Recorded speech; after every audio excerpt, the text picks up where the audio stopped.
네, 오늘은 현직 변호사시죠. 김기수 변호사님을 모시고 좀 한일 관계에 대한 이야기를 나누겠습니다. 우리 김 변호사께서는 프리덤 뉴스라고 하는 인터넷 매체를 발행하시고 있고 대한민국 역사연구회의 공동대표로 있습니다. 지금 굉장히 복잡한 한일 근대사, 결국은 한일 병합사에 대해서도 저 변호사라서 그런지 상당히 구체적으로 알고 계십니다. 그래서 이분을 좀 모시고 이번에 한일 정상회담이 열리고 또 우리 대통령께서 강제징용이란 말 상당히 참 이게 역전압 비슷하다고 생각하는데 그 문제에 대해서 3자 변제 쪽으로 이제 우리 외교부랑 같이 방향을 잡았습니다. 이런 문제에 대해서 한번 좀 논의를 해보겠습니다. 우선은 말입니다, 변호사님. 강제징용 하는데 징용 자체가 저는 국가를 무엇이라고 정리하면 국가는 징세와 징병을 한다고 저는 징역도 부역을 하게 되고 근데 징세를 걷고 징병을 하는 건 강제거든요. 그 앞에 강제를 붙여놓으니까 이게 뭐야 이러는데 강제징용이 있었다는 이런 판결이 나왔습니다. 이런 말이 어법상 맞나요? 법적으로 용어는 아닙니다. 징용이라는 말이 징용, 징세 이런 것이 법률로 인해서 강제력을 갖고 있는 거죠. 예, 강제력은 국가가 갖고 있는 것이 강제죠. 그러니까 이제 일본과 대한제국이 병합이 된 게 병합조약인데 네. 그거 자체를 기본적으로 불법화하는 거죠. 그래서 이제 조선통독부 자체가 정부를 인정하는 거죠. 그러니까. 제가 하나 질문 드릴게요. 네. 65년 한일 기본조약에 따르면 네. 한일 합방 조약을 무효화한 걸로 돼 있거든요. 그러나 이제 그렇죠. 우리가 이제 청구권 장관을 받기 위해서 이제 몇 개 조항은 예외로 살려놓고 나머지는 무효화했는데 그 무효화한 거하고 지금 이걸 불법이다 하는 거하고는 어떤 차이가 있어요? 그 기본 조약에 1조에 한일 합방 조약, 한일 병합 조약이죠. 정확하게는 1910년 병합 조약은 무효로 한다 이렇게 돼 있어요. 그 무효로 한다는 것은 더 이상 유효하지 않다. 유효하지 않다. Not invalid. 그러니까 더 이상 유효하지 않다라는 From now. 그죠? 지금 무효돼. 실효됐다라는 것이 뜻이고 1911년도인가 10년도에 한일 지식인 백인 공동선언이라는 게 있었어요. 네. 그전에는 한일 병합조약이 그 한일 기본조약에 의해서 당연히 무효됐다고 생각하고 거기서 이제 사실은 서로 간의 독립을 인정해 준 조약이죠. 1911년에. 네. 그러니까 1911년도에 그 조약이 그 지식인 공동선언이 100인이 있어요. 1911년도. 2011년도. 2011년도. 제가 20세기 사람이라. 네네. 그때 한일 병합조약이 무효이다라는 선언을 해요. 왜 그분들이 왜 그렇게 또 조약에서 무효라고 해놨는데 왜 또 그걸 선언을 왜 했겠습니까? 그건 뭐냐면 그 의미가 다릅니다. 그 무효라는 것은 처음부터 무효라는 거예요. 처음부터 무효고 불법이라는 걸 선언한 겁니다.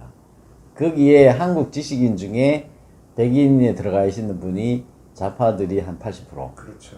우익 성향이 한 20%까지 네. 종교부터 시작해서 유명한 종교인들도 다 들어가고. 이명박 정부 때문에. 그렇습니다. 네. 그래서 거기에 이제 기본적으로 북한에서 이걸 강점기라고 하거든요. 그 병합기를 강점기라고 하는 것 자체는 무력으로 강제로 점령을 했다라는 겁니다. 쉽게 말하면 독일이 프랑스를 점령을 했듯이 그거는 이제 불법으로 전쟁 중에 점령하니까 그게 불법, 합법 이런 의미가 없죠. 제가 좀 질문해 볼게요. 이제 무력으로 점령을 하면 강점이라 그러는데 점령은 대부분 무력으로 합니다. 그래서 영토로 병합해서 몇 편 년 흘려서 굳어지는 경우도 있고. 그렇죠. 그것도 강점인가요? 근데 이게 먹었다가 토해놓으면 문제가 되더라고요. 강점 불법이다 그렇죠. 이렇게 하는데. 그래서 이제 항상 체제가 바뀌면 전환기라고 하고 체제가 바뀌면 전환기라고 우리가 전환기에 정의를 세우는 과정들은 새로운 체제가 안정적으로 가기 위한 목적이 있죠. 거기에 체제를 뒷받침하고 구체제를 청산하는 필요는 있습니다. 어쨌든 간에. 근데 우리가 해방이라는 것이 체제 변환기죠. 대한민국이 수립 때까지 3년은 그 체제 변환으로서 극심한 갈등을 겪고 그렇죠. 공화정으로 이제 거기에 어떤 체제 대한민국 체제 수립을 위해서 체제의 그 청산 잔재 청산들은 필요한 거고 네. 저는 과거사 청산은 필요하다고 생각하지만 그것은 대한민국 정부 수립을 뒷받침하는 한도 내에서 합법 정당성이 있다는 거죠. 오케이. 한목적성과 오케이, 정당성이 오케이. 있다. 근데 대한민국 체제를 부정하는 목적으로 과거사 청산을 주장하는 사람들이 오케이, 단에 있다는 거예요. 오케이. 그것을 혼동하셔는 안 된다. 아 중요한 부분. 예. 그것이 예를 들어서 공산주의 활동을 했던 사람들 항일이면 무조건 받아들이냐. 그러면 안 된다는 거예요. 오케이 오케이. 예. 그래서 거기서 출발해야지 과거사 청산이라는 것의 목적성을 잘 봐야 되고 그렇지 않으면 전환기의 정의를 수립하는 과정에 있어 가지고 자칫 잘못하면 마치 그것이 우리가 신체 자가 면역이 이상하게 돌아가는 것처럼 오히려 새로 수립된 체제를 공격하는 오케이. 그런 어떤 기이한 현상을 지금 대한민국에서 많이 보고 있죠. 네. 그것도 70년이나 지났는데 네네. 과거사 청산이 잘못됐다 이렇게 네네. 얘기하면서 네네네. 그렇게 얘기하고 있는데 이제 그것이 시동을 건 게 2011년 네. 한일 병합을 무효로 선언하는 한일 지식인 공동선언 백인선언인데 그게 김능한 대법관 판결을 체계적으로 뒷받침했습니다. 일본에서는 어떤 지식인들이 참여? 일본의 지식인들도 전이 다 퍼져. 오케이. 근데 이제 우리 수위 말하면 그러면- 중도 보수 노선을 걷던 쉽게 말하면 종교 지도자들 뭐 이런 분들도 상당한 사람들이 거기에 가입했고 제가 알기로는 소설가로 유명한 분들도 몇 분 참여를 했어요. 그래서 그 부분에 대해서까지 우리가 이게 민족주의 시각에서 보면 그 서명하는 게 당연한데 그런 것들이 과연 동시대적인 지금 시대적인 게 필요한가? 민족주의라는 거는 한때 필요했어요. 한때 필요하죠. 예, 영원한 체제 전환기에 대한민국을 수립하는 한도 내에서는 필요해. 그렇지. 그래가지고 우리가 네이션 빌딩 할 때 네. 이승만 대통령께서 반의를 들고 나오고 네. 민족주의에 호소하고 한 것은 10분 이해가 간다. 그런데 이제 박정희 대통령이 해내탄을 건너갔어요. 응? 해내탄을 건너가서 케네디를 만나기 전에 일본을 거쳐서 아 간 거쳐갑니다. 예예예. 그것은 이제 우리 민족을 끌고 쉽게 말하면 모세가 그 강을 나일강을 건너듯이 나일강 맞는지 모르겠다. 어쨌든 건너듯이 그 탈해국 하듯이 끌고 가는 거예요. 왜냐면 그 15년 동안 갇혀 있었거든요. 그렇지. 우리가 조선 반도에 위로는 휴전선, 밑으로는 일본에 막혀갖고 갇혀 있어. 오도 가도 못하고 겨우 유학생 몇 명만 해외 다니고 해서 아무런 무역 교류도 없고 원조밖에 없는 그런 국가에서 탈애국을 한 게 65년 한일 기본조약입니다. 그것에 극심하게 반대했던 게 6.3 반대 데모입니다. 그렇죠. 6.3 사태. 그리고 우리나라 지금 현재 민주화 운동에 관한 특별법이 있는데 거기 보면 민주화 운동 개념 정의를 해놨어요. 원래 그게 유신 반대부터 시작했고 70 몇 년도부터 그러다 점점점 밑으로 내려와서 74년. 예 지금은 1963년 뭐 3월 며칠부터 권위주의 정부에 대항한 운동을 민주화 운동이라 한다 이러는데 63년부터. 예 5.16 직후 2년 지나서. 예, 그게 한일회담 반대 데모가 시작이네. 서울대 물리과대에서 시작된 날입니다. 아 그래서 그때 한일회담 반대 데모는 이승만 정권 때는 없었던 쉽게 말하면 단식 투쟁 이런 것들이 이제 시작됩니다. 쉽게 말하면 살인의 부활이에요. 살인의 부활. 살인의 부활 같은 그 단식 투쟁 일단. 오케이 오케이. 그러니까 단식 투쟁으로 옛날에 그 전국에서 살인해서 상소를 계속 올려가지고 옛날 영남 만인소 사건 같은 그런 거 거. 비슷하게 네. 단식 투쟁하는 네, 거야. 네. 호소하는 거지 옆에. 그래서 기존에 그 3.15 부정선거 뭐 이런 것들 가두 시위 나가고 하는 양식이랑 전혀 다르고 그런 운동 방향도 틀려지고 하면서 좀 더 치밀해지고 하는데 그것을 민주화 운동의 시발점으로 삼아놨습니다. 그래서 우리나라가 소위 말하는 민족 진영이 거기에 그 6.3 반대 데모 운동에 합류를 하죠. 네, 3년이죠. 예, 그게 당연히 이제 그래서 쭉 보면 흐름이 일본하고 대일 구력 외교 반대, 네. 네. 자립 경제 해라. 이게 이제 그게 논리적 뒷받침은 서울대 경제학과 들어갔던 빨치산 하다가 서울대 들어갔던 박현채가 그 민족경제론 요만한 책이 있는데요. 민족경제론 책을 써가지고 70년대 총각을 출판을 해요. 그분 영향력이 서울대 경제학과 전체에 미쳤고. 저도 봤죠. 그 서울대 경제학과에서 사실은 그런 성향들이 쭉 오면서 사실은 그 이후에 이제 민족 진영에 수없이 많은 그 국가보안법 위반 단체들도 그 영향력과 접점을 같이 해오고 있고, 그 세력들이 지금 제도권 안에 들어가는 게 87년 체제니까. 그렇죠. 예? 지금까지 40년 정도 해서 이게 다는데, 나라가 이제 그 과정을 잘 들이켜 보면 여기 지금 이 한일 기본조약 박정희에 대한 부분, 여기에 대해서 이 사람들이 박정희라는 거를 부정해왔던 이유. 지금 보세요. 소녀상 전국에 100몇십 개 세계적으로 있고, 징용공 동상 세워지고 있죠. 박정희 동상 못 세워. 네? 지금 공개공지나 또 이 도로에 세울 수 있는 것은 소녀상밖에 없어요. 그러니까 소녀상 징용공 동상은 박정희 동상을 대척점에 있는 겁니다. 제가 개인적으로 그때 몇몇 분들하고 독도 의용수비대 홍순칠 동상을 세우려고 했는데, 동상을 만드는 건 내 마음대로인데 세우는 거는 허가를 받아야 되니까 무지하게 어렵습니다. 동상은 그것은 이제 공공조형물이라 그럽니다. 근데 이제 어쨌든 그 공공조형물이라는 것은 동상이 많은 나라는 전체주의 국가일수록 많아요. 예. 군주국이라. 예. 동상은 기념 메모리얼이 많고 그렇습니다. 그런데 그것이 없는 게 바람직하지만 그래도 세운다면 공공조형물에 관한 그 각 지자체 조례들이 있어요. 그 조례에다가 해오고, 그 다음에 도시공원법, 도로법 이런 게 있어요. 거기에 따라서 설치할 수 있는, 도로에 세우면 도로법, 도로에서 또 도로 점용 허가를 받아가야 되는데, 거기에 공공조형물은 도로법상 세울 수가 없어요, 절대. 지금 일본 대사관 앞에 그 소녀상 있죠? 그게 도로법에 위반된다고. 그래서 그거를 뭐 유야무야 합법화 시켜보려고 그러겠잖아요. 그러니까 우리가 우파에서 박정희 동상을 세우려는 사람들이 막 거기는 열심히 해. 박정희 기념재단에서도 그런 얘기 하는데, 그것만 세우려고 하지 실제로는 소녀상이나 징용공 동상이나 이 부분에 대해서 잘 몰라. 모르죠. 그렇기 때문에 사회운동을 하면서 전체 맥락을 모르면 저쪽은 저쪽대로 그냥 이렇게 되는 거예요. 그래서 이게 소녀상이나 이 징용공 배상 문제가 전체적으로 우파에 이거 해결이 없으면 밑빠진 독에 물 붓깁니다.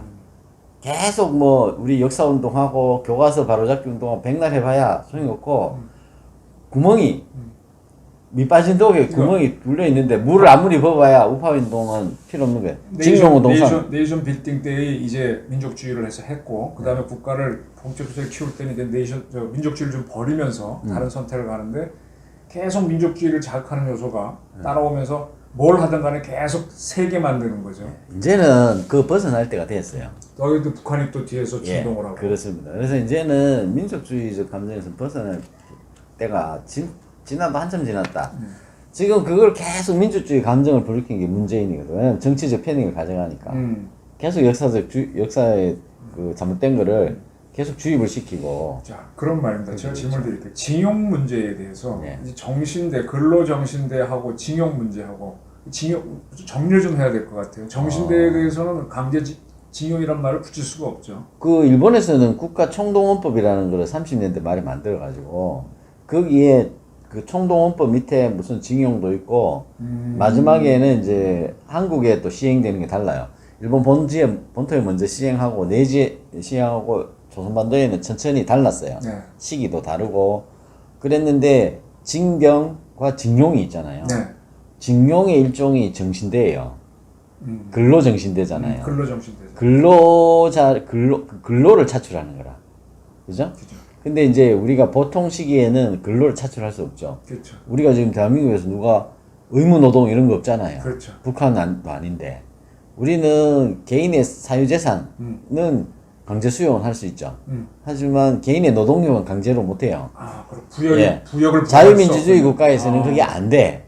그런데 그 당시에 군국주의 시절이었기 때문에 개인의 근로를 징용을 했습니다. 아하. 그게 국가총농업법이에요. 징병은 전제주의 국가나 어디나 다 할 수도 있고 하는 거지만 징용은 군국주의적 성격을 가진 겁니다. 하기 싫은 일을 시키는데 다만 그 징병이나 징용에 대해서는 대가를 줬습니다. 그렇죠. 예.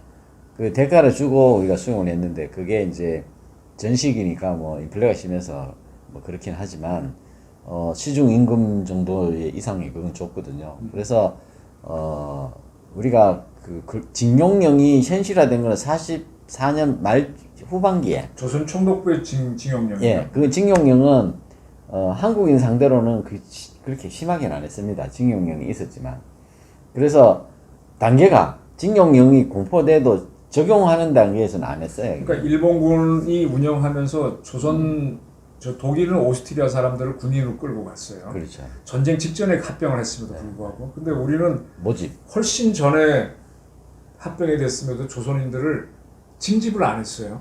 징집을 안 했죠. 그러니까 그거는 우리를 안 믿었다는 얘기죠, 어떻게 보면. 징집은 끝까지 안 했죠. 안 했어요. 그건 상당히 독일은 바로 자원병. 예, 우리가 가미가제도 하고 있는데 조선인들이 자원하는 건 자원이죠. 맞아요. 자원하는 건 자기 스스로 가는 거고 학교, 장교로 가는 건 본인이 가는 거니까 그런데 병으로도 가고. 강제 징병은 안 했어요. 왜냐면 그건 그게 상당히 중요한 거예요. 주권과 관련돼 있기 때문에 투표권과 관련돼. 그걸 하면 투표권을 줘야 되는 거야. 시민권을 안 주려고 그랬죠. 투표권을 줘야 되는 거야.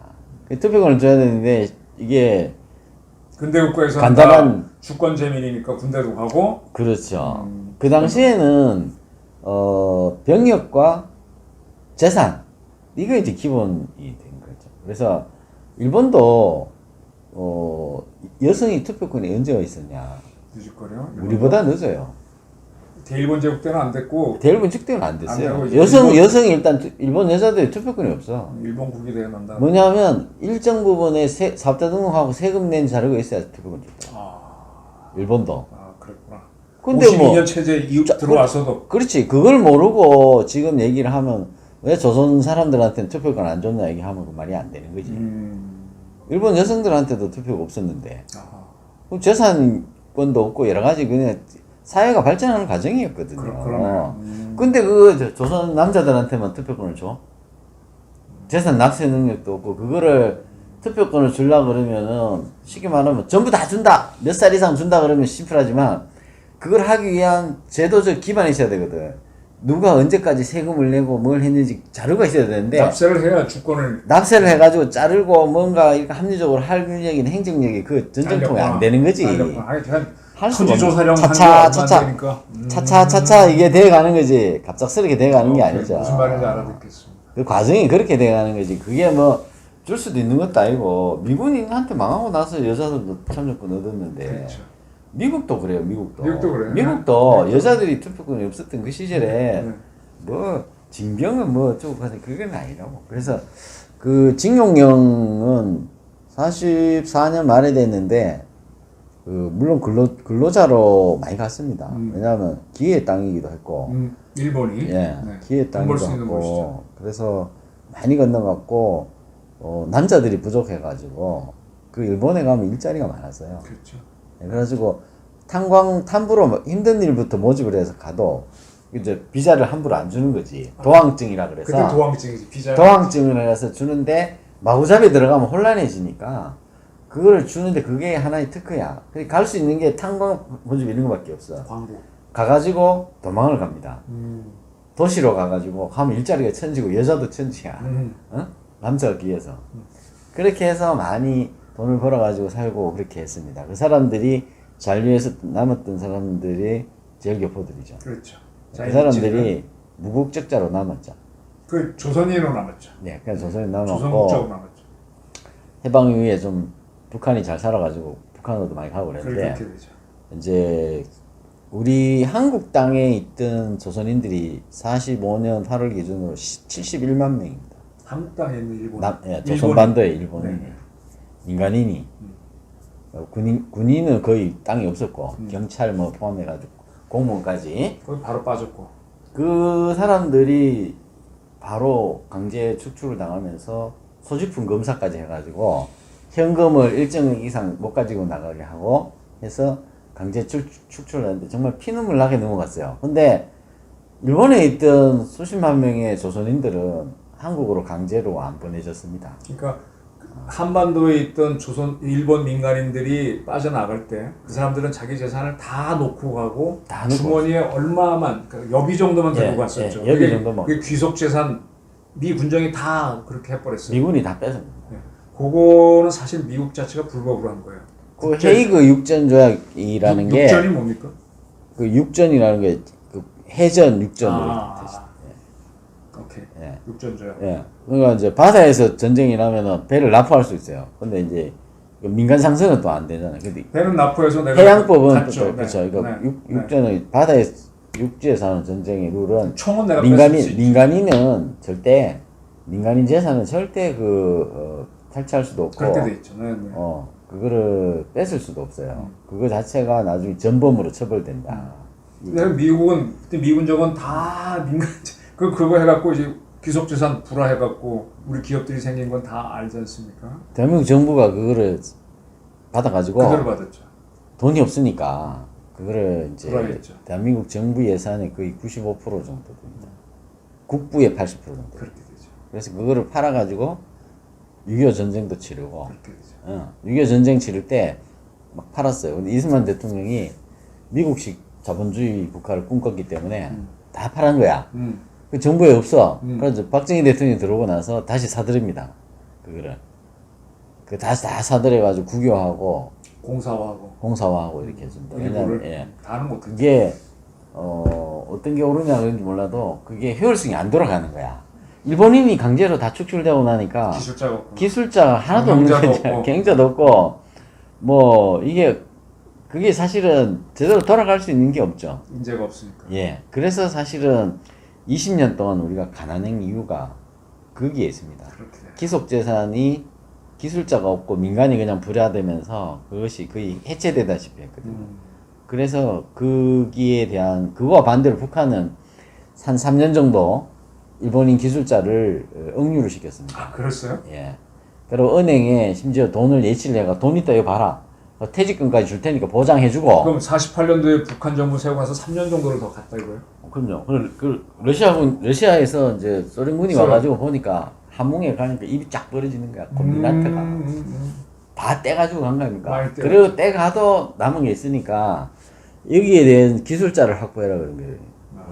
그래서 기술자 확보해가지고 그 기존에 받던 임금을 그대로 받게 해주고 안전 보장해주는 각서 써주고 해가지고 그 사람들이 대우받으면서 있다가 애들 학교까지 다.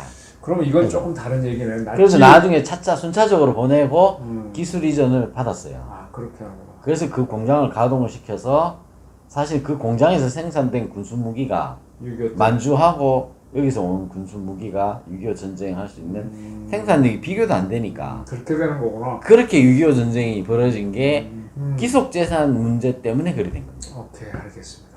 그럼 이제 우리는 그 기속재산을 우리는 국유화해서 미군정에 해고 우리가 받았는데 사실 그 문제가 있는 건데 넘어갔고 그럼 대신 그리고 우리는 일본한테 받아야 할 청구권 자금은 받았단 말이에요. 65년에. 그렇죠.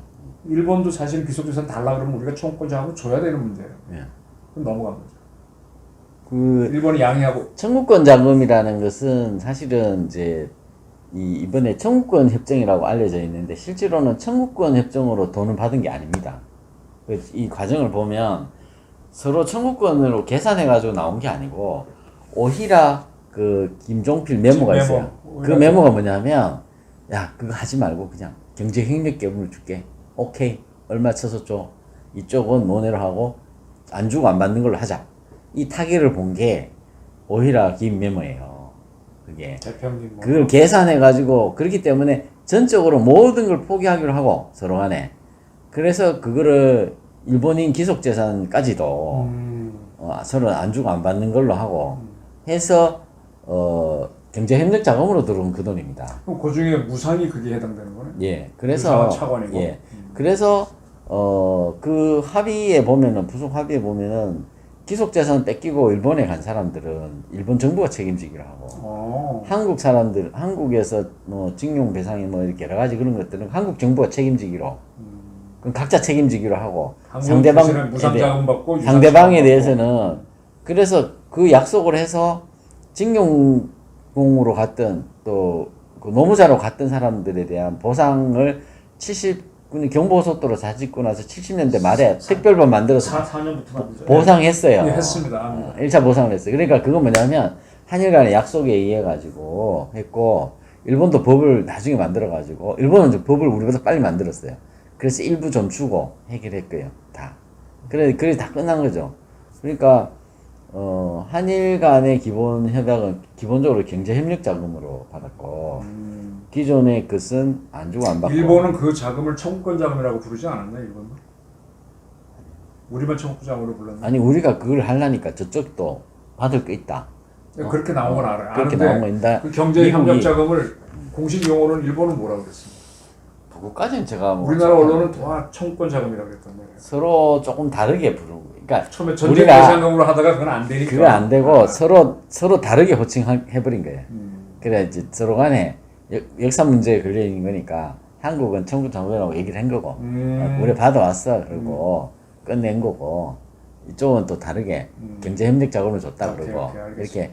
근데 정부가 그때부터 제대로 얘기를 안 한 거지. 근데 하나 질문할게요. 그럼 이제 대평 킴 메모, 오히려 김종필 메모가 이 메모랜덤이 어떻게 보면 한일 기본조약의 핵심인데 이 메모 이제 몇몇 각서라고도 할 수 있겠죠. 각서가 뭐 한미 미사일 각서처럼 위력을 발휘한 경우도 있는데 이것에 기본조약이 있으니까 이면 상관없는데 합의서죠. 이면 합의서. 굉장히 좋은데 이 메모를 얼마나 이걸 권위를 부여해야 되나요? 메모는 그 초안이다라고 실무자끼리 김종필하고 그쪽에서 그냥 메모했는 건데 국가자료원에 들어가 있어가지고 있죠. 공개되어 있는 건데 어쨌든 그거는 법적인 효력은 없죠. 없죠. 근데 기본조약이 발휘하니까 그 초안이 된다 그렇죠. 이렇게 보고 예, 있습니다. 거기에 해석하는 데 대한 자료고 또 충분히 기본조약 내용이 거기 들어가 있어요. 예, 그리고 이제 샌프란시스코 조약을 존중하고 거기 돼 있죠. 예, 그렇기 때문에 거기에 샌프란시스코 조약에는 기속재산에 대해서 일본이 시비 안 거는 걸로 각서를 썼거든. 돼 있죠. 네. 그럼 그걸 존중한다는 것은 자기들 안 한다는 얘기입니다. 그러니까 그게 그럼 헤이그 육전조약 불구하고 샌프란시스코 조약에 들어가 있으니까 육전조약은 무시되는 수도 있는 거네요. 그렇죠. 일본이 동의했으니까.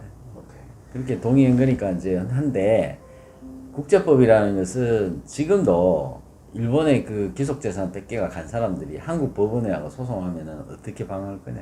그러니까 이제 한국과 베트남이 국교를 맺을 때 과거 문제는 거론하지 않겠다고 저쪽에서 구두로 이야기했는데 지금 와서 한국군이 학살했다라고 한국 재판부에 내니까 있다라고 인정한 거랑 비슷하고 똑같이 한국 법원에다가 일본인들이 내 돈 내놔 그렇죠. 라고 하면 지금 김능한 대법관 판결대로 하면은 100번 더 줘야 되고 김능한 대법관 빌려올 필요도 없어요. 왜냐하면 이거는 우리가 그 징용공 가고 소녀상 가는 거는 사실 다툼이 있지만은 응? 우리가 이제 한일 조약에 들어가면 포섭이 되지만은 그거는 명백히 육전조약 위반이거든. 일본 정부하고 거기에 국제법을 미국 정부하고 다 위반한 거거든. 그거는 민간인 재산을 어떻게 할 수 없다는 거는 우리가 반인도적 범죄를 합법화하는 것 같아요. 어쨌든 동의를 했으니까. 나는 그 일본의 국민들이 71만 명이 여기 와갖고 소송 걸면은 나는 우리가 상당한 한 우리나라 반은 떼줘야 될 것 같은데 네. 심각한 문제입니다 이게. 그래서 이제 대법원에서 강제징용, 역전 앞이다 뭐 그런 것처럼 징용 자체가 강제인데 강제징용이 있었다라고 인정을 해서 불법이다라는 거를 표현한 게 강제죠. 그게 왜 불법이 됩니까? 징용 자체가 강제인데 국가가 강제로 하는 건데 그러니까 징용이 불법이다라는 게 그게 성립이 되나? 어쨌든 그 당시에는 조선총독부 영해에서 했으니까 그 당시 지금 좌파들은 일본 병합기 전체를 불법하니까 전체를 불법으로 보면 그게 금방 이해가 됩니다. 그렇게 본다 이거죠. 전체 뭐 했는 모든 게 불법이야. 그럼 그 시절에 공산주의도 불법이네. 다 불법이니까. 그러니까 이제 그걸 그렇게 놓고 따지면은 전부 배상 받을 수 있다는 거, 위자료까지 받는 거죠. 우리가 뭘 청구할 때 민사에서 위자료라는 거는 아주 지연 말단적인 거거든요. 그게 지금 전부 꼬리를 흔든 거지. 그래서 웩도덕. 말이 안 돼요. 김동완 대법관 판결은 그거든요. 이 대법원사무 나온 판결은 나중에 판례로 뒤집지 못하네요. 건국하는 심정으로 썼다 그러는데 대한민국 법률로 판단할 수 있으면 건국하는 심정으로 안 써도 되지. 대한민국 그 얘기는 뭐냐, 대한민국 법률로 쓰지 않았다는 고백, 부정했다는 자기 고백이죠. 자기가 새로 대한민국 건국했다는 법으로는 얘기예요. 안 되는 판결인데 건국을 했다는 얘기입니다. 그거는 새로운 나라를 만들려고. 새로운 나라를 만들어야 된다는 대한민국 체제 부정이죠. 건국한다는 심정으로 썼다는 것은. 대한민국 법관이 아니네. 대한민국의 룰에 따라. 대한민국 법으로 판단할 수 있으면 건국하는 심정이 필요 없잖아요. 왜 건국을 합니까? 대한민국 건국돼 있는데. 응? 그 얘기고, 그 다음에 그 지금 괄목할 만한 거는 2년 전인가 서울중앙지법에서 징용공 배상 판결 소송에 대해서 각하가 여러 번 나왔어요. 네네. 그 각하한 판결이 대법원에 가서 전원합의체 판결로 뒤집어지면 아니 대법원 전원합의체 아직 안 뒤집었어. 뒤집어지면 이게 이제 김동완 대법관 판결은 없어지는 거지. 아 그렇게 되는 거군요. 그렇죠. 오케이 알겠습니다. 간혹 뭐 언론에서 헌법재판소로 가서 김동완 대법관 판결을 취소해야 된다 그러는데 그거는 우리 헌법 체계랑은 안 맞습니다. 그러면 지금 상태에서 3자 변제로 풀어가는 거. 그거는 합리적으로 보십니까? 그 합리적인 겁니다. 왜냐하면 우리 법 체계에서 민법에 이해관계에 있는 제3자는 당사자 의사에 반해서도 대위직 변제를 할 수 있습니다. 대위 변제를 할 수 있는데 대한민국은 대위 변제할 이익이 있거든요.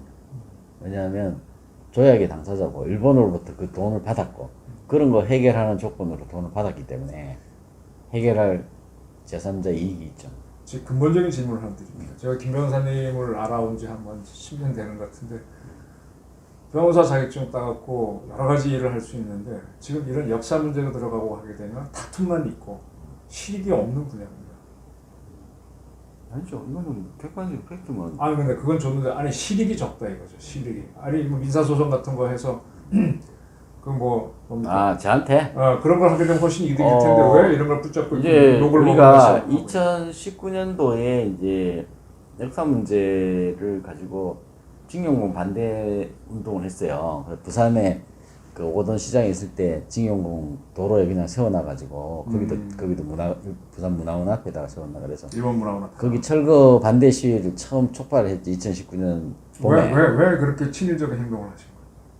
친일이 아니죠. 말이 안 되는 거죠. 국제법 위반인데. 그게 저 헤이그 조약 그 위반이에요. 아니 대학에서 국제법 전공도 아니잖아요. 그냥 민법 사법체계 공부하셨을 거예요. 대학에서는 뭐 국제법이란 게 없으니까 우리 박춘호 교수님이 우리 저 은사셨어요. 박춘호 교수님 돌아가셨죠. 박춘호 교수님 옛날에 수업 시간에 그분 되게 유머도 잘하시는데 독도 문제 가지고 독도 문제가 자꾸 독도 문제를 분쟁 지역화하면 손해라는 거야. 그 얘기는 저도 많이 그거하고 많이 만나서 그래서 그분이 참 해안이고 그런데 그분의 의미를 이제 나이 들어서 알았죠. 강의할 때는 몰랐어요. 그때 왜 그랬나. 그때 이제 국제법을 좀 아셨구나. 배웠죠. 2학기 배웠죠. 근데 이제 그분이 그때 얘기했던 게 그러고 나서 또 제가 로타리 클럽에 같이 회원이었어요. 영광스럽게도. 그래서 그때도 강연하는 걸 그 얘기를 하시는 거 몇 번 들었거든. 사석에서도 그렇고.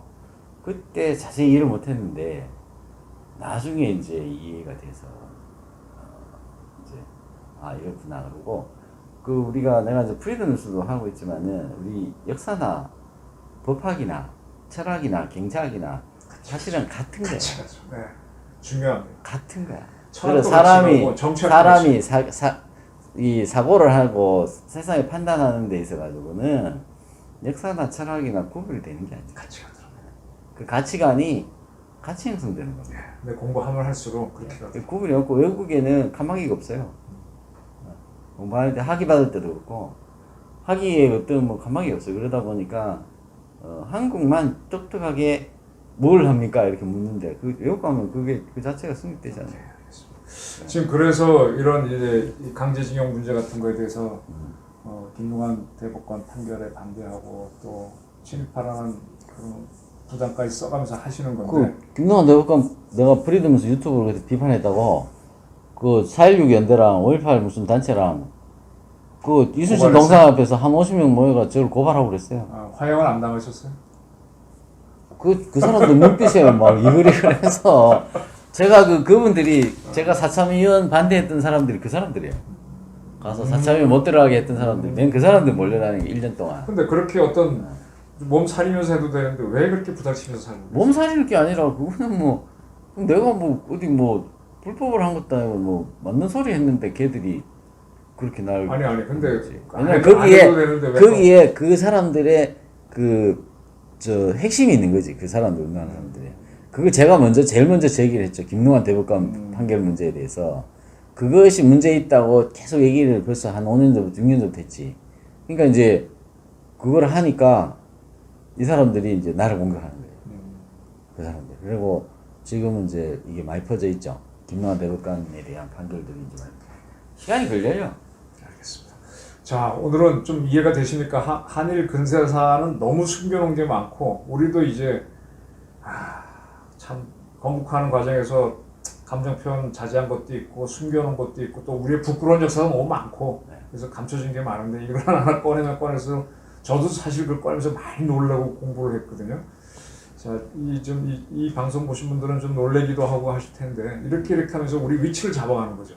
그래서 역사학이 엄청 왜곡된 게 많은데 민족주의 사학이 한때 풍미해서 그렇습니다. 그리고 그런 사람들이 득세를 했고 지금 우리나라가 보면은 서울대 국사학과 이 사람들은 완전히 그 노론의 후예입니다. 노론까지 나오네. 노론의 후예야. 노론 후예 그러니까 맞죠? 노론의 후예고 그다음에 그 무슨 이게 사학에서 민족주의적 조선 시대를 조금이라도 깎아내리는 논문을 쓰면 한 편도 통과 안 됩니다. 란케 사학에 나온 지 언제? 그래서 이게 지금 완전히 그 실증 사학을 무시하는 그렇죠. 완전히 그냥 SF 공상 소설이 수준이라고 네. 이게. 그래서 북한 제가 원전 교과서를 본 적이 있거든요. 내가 전시회도 한번 하고 했었는데 그거 보고 놀랐는데 최근에 남한 교과서도 우리 남한이 아니라 대한민국 교과서도 만만치 않다. 그렇게 되고 있죠. 네, 알겠습니다. 지금 긴 시간 이야기를 하는데 좀 부족하기도 하고요. 종종 좀 이런 시간을 갖고 한번 또 이야기를 다음에 좀 좁은 주제로 해요. 알겠습니다. 네, 오늘 장시간 감사합니다. 예, 감사합니다.